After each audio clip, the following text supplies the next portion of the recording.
Do you want your solos and riffs to stop sounding like you're just running up and down the fretboard and start sounding a lot more, well, musical? Well, today I'm about to show you some simple secrets that most intermediate guitarists don't even actually know about, and that's how intervals can turn our playing from sounding robotic and boring into emotional and inspiring. So today we're going to cover what actually are musical intervals, what every interval shape looks like on every single string, so you can use intervals everywhere on the fretboard, why intervals are crucial for melody creation on the guitar, and how to actually visualize these interval shapes inside of scales and chords that we already know. If you don't know who I am, I help intermediates become more advanced guitar players. Now, if you're a guitarist looking to progress your playing as fast as possible, I recommend you check out the school community that I have in the link in the description. It's completely free to join.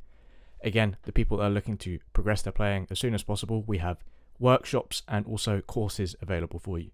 I'm sure we've all heard about the term interval before, but we might not actually really be aware of the impact intervals have on everything we play in music. So intervals can be used to create any kind of chord, any kind of scale that we play, and also any kind of melody that we play. So learning about these intervals is going to help level up multiple areas across your playing. So what exactly is an interval? An interval essentially is just the distance between any two notes in music. So for example, the distance between like an open string and the 5th fret, this is an interval. The distance between those two notes is an interval. And you can also imagine that we have a different kind of interval when we play the distance between a different fret. So like the open string and like the 6th fret, for example. This is a different type of interval. So again, essentially the distance between any two notes you play in music is what we call an interval. And seeing as we have 12 different notes between the open string till we reach the octave, this gives us 12 different intervals, each of them with their own unique sounds. So again, we can think about intervals of just like playing one note and the distance to the next. But we can also think about like playing these two notes together at the same time. So if I find a place to play like this note on the 5th fret on a different string, I can start pairing those two together. We can start adding these intervals together and we start combining different notes. And we do that by learning more about intervals. So again, essentially intervals are just the distance between any two notes. We can either play these notes one after each other, or we can combine them both together. So we're going to learn the shape across each string, so from going from like just one to another fret on the same string, and also the shape that combines two strings together. We're going to learn every single shape for every single interval in this video, so stay tuned if you're interested in learning this stuff. So we're going to start from the smallest interval distances, and then we're going to go progressively get larger, and every interval we cover today is going to be played from the note C. So this might seem like quite a lot to take in, but you'll actually realize it's a lot simpler than you might think. These shapes are actually repeatable on most strings. So for example, just to quickly explain this to you, the interval of a 4th is the same from the E to the A string as it is from the A to the D string and from the D to the G string. The only time we get thrown off is going from the G to the B string, and that's because these strings are tuned differently compared to all the other strings on the guitar. But again, don't worry, this is confusing. We're going to go over all the shapes today, and we're going to make sure that we're able to play them and fluently use them in our guitar playing. So the smallest interval we can play in music is called a minor second. The distance from your root note, which again we're playing C right here, this is C on the 8th fret of the low E string. The distance of a minor second from your root note is just one semitone. So a minor second is literally just going up one fret. So we can play this across one string like this, or we can pair both of them together. This is a bit of a stretch over here, from the E to the A string like this. So that's what it sounds like when we combine both of those together. Now the next interval we have is called a major second. This is the distance of a tone from your root note. So we play it across one string just like this, or we can combine both of those strings together and play it like this. You can hear like this note here is the same on the E and the A strings, so when we combine both of them together we get this shape. Now the next interval we have after the major second is called a minor third.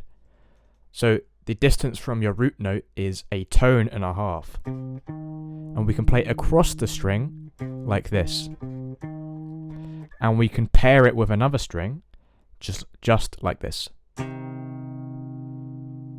Now the next interval up after the minor third is called a major third, and again this is the distance of 2 tones from your root note.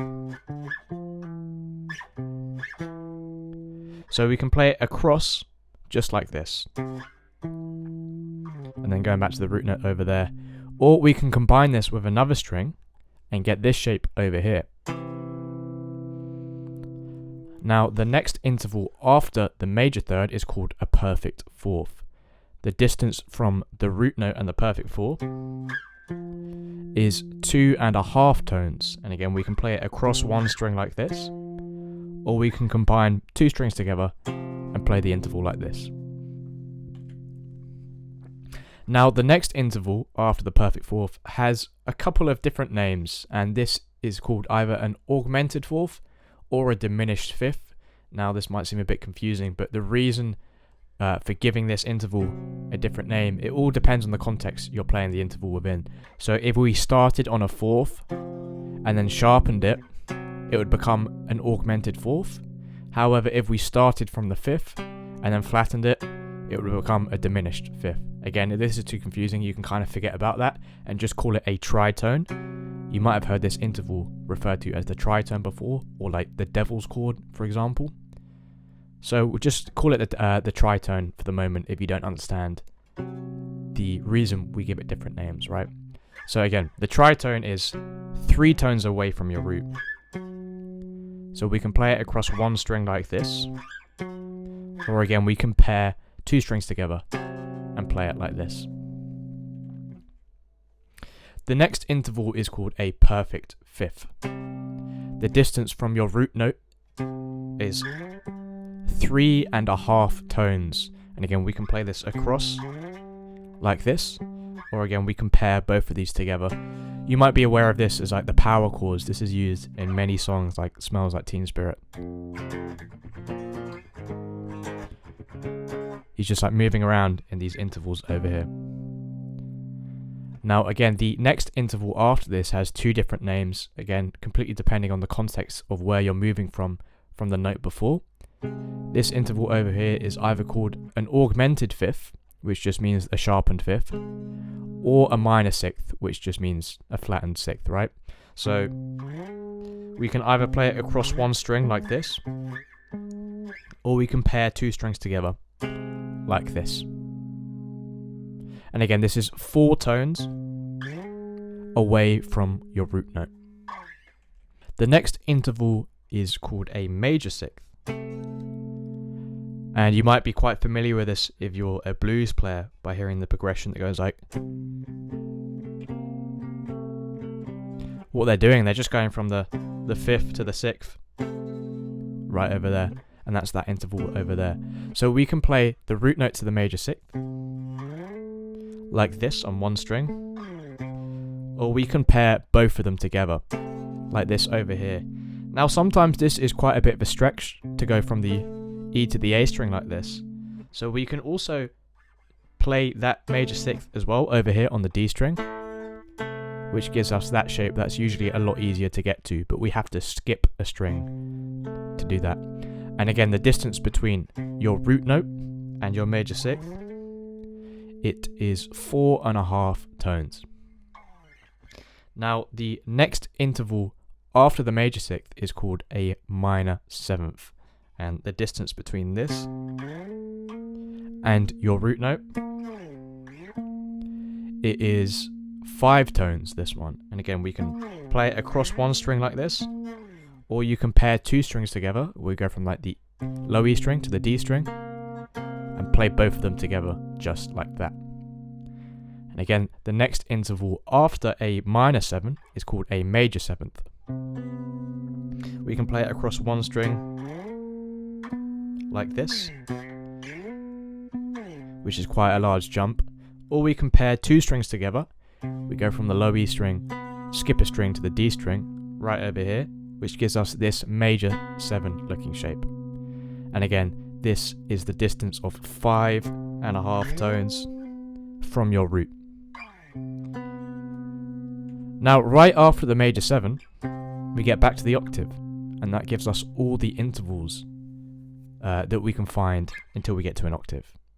And again, like a nice little kind of exercise you can do to practice these shapes is to go chromatically through every single instrument and pairing it with your root note. So I go like 2 roots over here, minor second, major second, minor third, major third, fourth, tritone, fifth, augmented fifth, minor sixth, again depends on how you look at it, major sixth, minor seventh, major seventh, root. So this is a cool kind of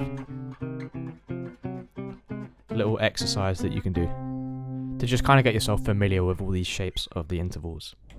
Now, the distance across each string applies no matter where you are on the fretboard.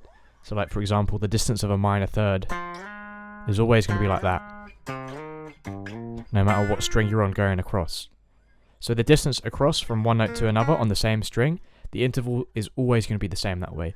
Now, when we start pairing strings together, like I said before, all of them are going to be the same apart from the G and the B string. So let's quickly cover all the intervals on the G and the B as well. So I've got my note C over here on the G string. And again, the minor second shape from here looks like this. The major second looks like this. Minor third looks like that. Major third looks like this. Perfect fourth. Then the tritone looks like this. Fifth looks like that. Then we have like, again, the augmented fifth or the minor sixth. You can either play this here or like that. Then we have the major sixth. Then we have the minor seventh. Then the major seventh. And then back to the octave. Again, do the exact same exercise where you just run through chromatically until you get to the octave. So if you've ever wondered why some riffs just feel right and then others kind of just feel like off and wrong, the answer is actually in understanding the shapes that we just learned a minute ago, right?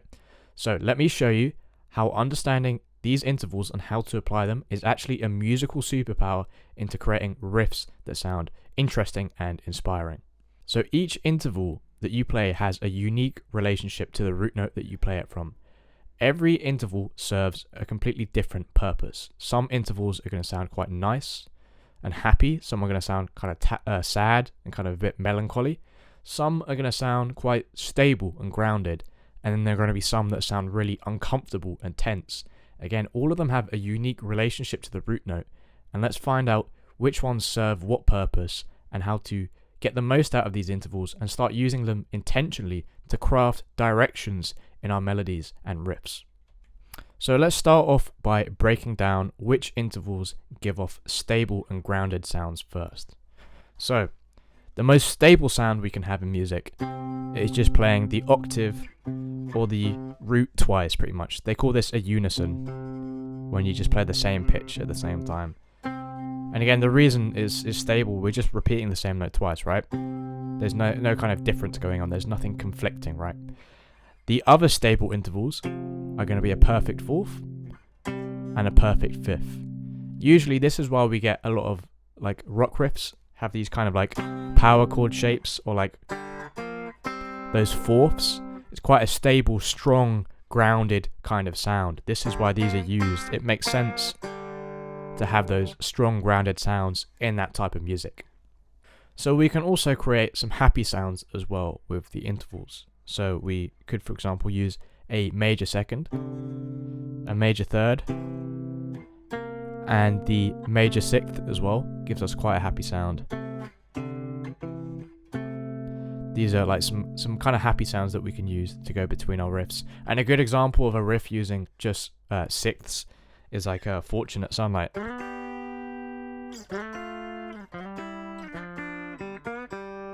It's a really good example of just moving around in sixths. I think the sixth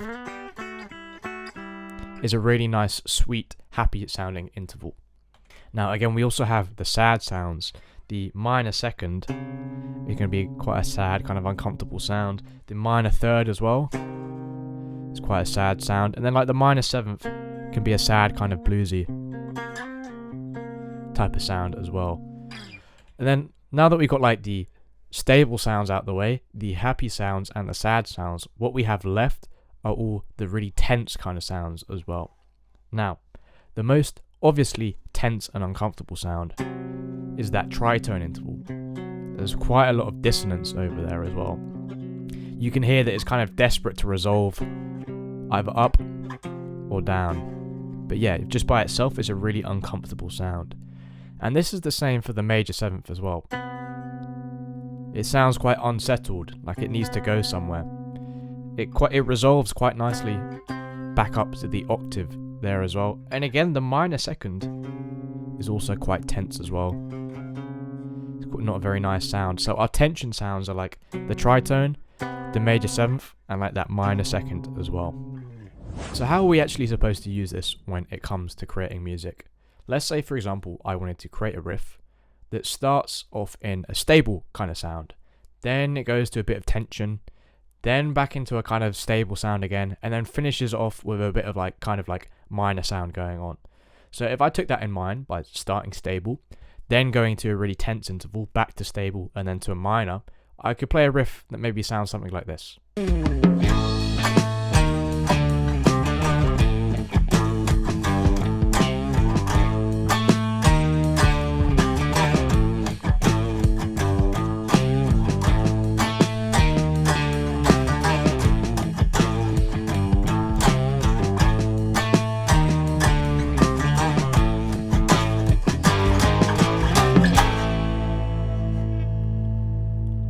So in that riff, I started off making it stable by just going to the octave. And then I go to the tritone, which is a really uncomfortable sound. Then resolve that tritone to the fourth, which is again another quite stable sound, which resolves that tension of the tritone. Then after that, I kind of messed around with this minor third. And then like minor seventh over there, going back to the root. So I kind of went stable, tense, stable, and then messed around with some kind of like minor sounds over here as well. So just by kind of thinking about these intervals and the purpose they serve according to your root note, we can kind of like intentionally craft the direction our riffs want to go in. If we're playing something and we want to kind of spice things up a bit and make it sound kind of uncomfortable, we can add in those like tritones.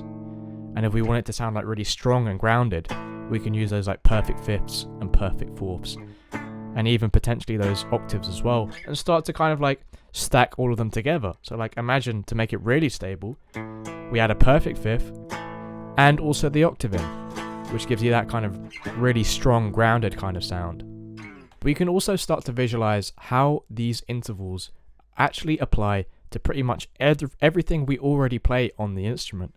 So for example, like if we're thinking about a chord shape, like we play this bar chord shape over here, like from the E to the A string, that's a perfect fifth right there. From the A to the D string, that's the interval of a fourth. From the D to the G string, that's like a major third right there. You can see these intervals are apparent everywhere. And again, they're also apparent in our favorite shape as guitarists, that kind of minor pentatonic first position box that we all know and love, right? So let's look at the intervals that all the other notes kind of give around that root note. So if we start on A over here, and then to over here, that's a minor third. And then from like here, the next note after that is here. That's a perfect fourth. The next note after that, this is a perfect fifth. And then the next note after that, it's a minor seventh. And then back to the root again. So if we look at what makes up a pentatonic scale, it's a collection of different intervals from the root note. So root, a minor third, perfect fourth, perfect fifth, minor seventh, and then back to the root. So we have like, it's essentially what a minor pentatonic scale is. But what happens when we start to think about the intervals that revolve around notes that aren't the root of our scale shape? So again, if we like start thinking about all the intervals that lie around like this minor third over here, we can see that like from like the minor third to the D string, we have like this like major sixth shape over here, which sounds quite nice. So instead of just thinking everything around that root note, we can start to play everything from here as well, and look at the intervals that exist from that shape, from this part of our scale shape. And again, if we look at the perfect fourth from the root note, we can see that there's all these like intervals over here from this note over here. So you want to see how like when you play your scale shape, like from any note that you start from, there is interval jumps that you can play inside that scale shape that are going to make your solos and riffs sound so much more interesting if you start to think about pairing notes together and playing these interval sounds rather than just kind of playing boring stuff that just runs up and down a scale shape. So what I want you to start doing, instead of just getting into the habit of always doing this, like we know it's boring, we know we kind of have a problem of just going up and down scale shapes, and we don't really know what we're supposed to do to sound more creative. I want you to like land on a note and then look at where these kind of like interval shapes exist around a note. So you might have to skip a string to do that, to play these interval shapes, and start playing around the intervals from a note. It keeps you grounded if you can kind of just like play around intervals from a certain note. So if I go to this like kind of root note over here on the D string, I can go from like the minor third here to that perfect fourth.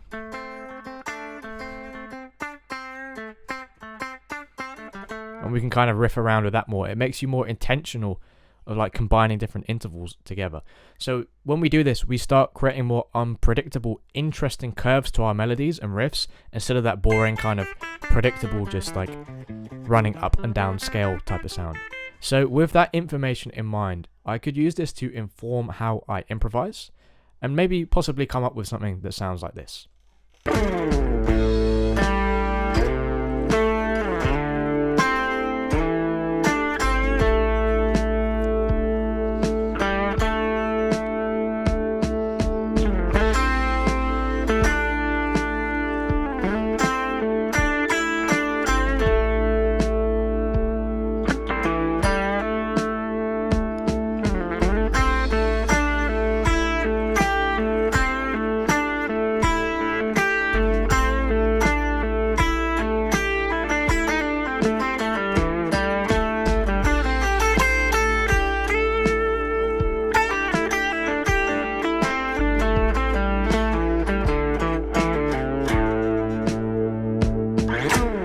So now that we've uncovered some secrets behind exploring intervals and how we can use them to influence the melodies and riffs that we create, I think it's time to start taking things up a notch.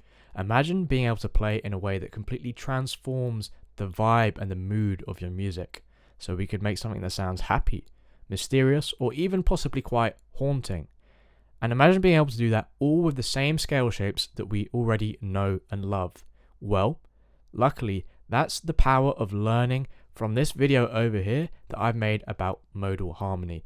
You'll learn all about modal harmony without having to learn any new scale shapes. So again, if this sounds interesting to you, check out this video over here. Don't miss it. It's actually a lot easier than you might think.